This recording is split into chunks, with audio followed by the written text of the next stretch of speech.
เป็นหยังข่อยจึงเว้าว่าการที่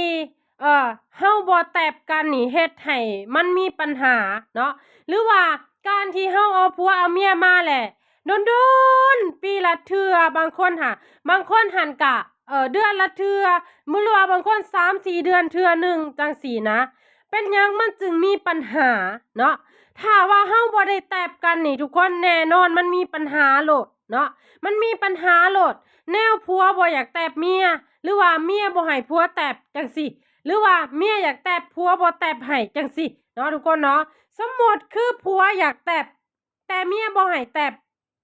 เด้อสมมุติว่าผัวอยากแตบแต่เมียบ่ให้แตบนี่ผัวนี่ผู้ชายนี่เนาะเขาจะคิดหาสิ่งใหม่เลยนะเนาะผู้บางคนก็ไปหาซื้อกิน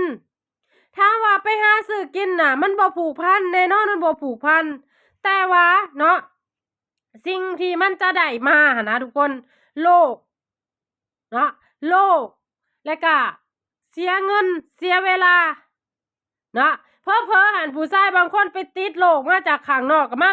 แพร่ใส่ลูกใส่เมียดับแนวไปเบิดเนาะนี่เห็นบ่ทุกคนเหตุผลหลักๆมาจากหยังก็มาจากเมียบ่ให้แตบเนาะแล้วอีกเหตุผลหนึ่งผู้ชายบางคนไปติดผู้สาวข้างนอกทิ่มลูกทิ่มเมียเฮ็ดให้ครอบครัวอย่าห่างกันเฮ็ดให้ลูกเป็นกำพร้าเหตุผลมาจากหยังเมียบ่ให้แตบเนาะแล้วผู้หญิงคือกันถ้าผัวบ่แตบให้นะ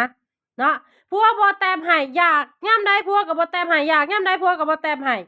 เมียคือกันเนาะมันก็สิไปหาบากเล็กบากน้อยหรือว่าไปบาร์ฮอกบาร์โฮสเนาะคุมื้อนี้มันมีบาร์โฮสหรือว่ามันมีหนุ่ม PR เนาะ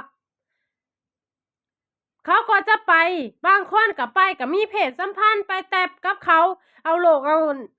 เชื้อร้ายมาสู่ลูกสู่ผัวดับแนวเหตุผลมาจากหยังผัวบ่ให้แตบนี่เห็นบ่เนาะการที่ว่าแต่งงานมาแล้วหั่นนะทุกคนเนาะบ่ว่าผัวบ่ว่าเมียมันอยากแตบทั้งเบิด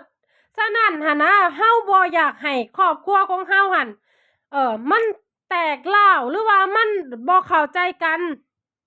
แตบเท่านั้นเนาะแตบกันเท่านั้นสังเกตง่ายๆครอบครัวที่เขามีความสุขครอบครัวที่ชีวิตเขามันราบรื่นหาเงินหาคำได้นี่เนาะ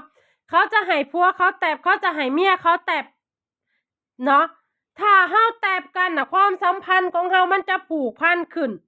ได้เนาะแต่ว่าถ้าบ่แตบกันนี่ต่อให้นอนอยู่นำกันเตียงเดียวกันความคิดมันก็ไปทางอื่นเนาะฉะนั้นฝากไว้อยากให้ความหักมันมั่นคงอยากให้ความหักมันไปกันได้แตบกันเท่านั้น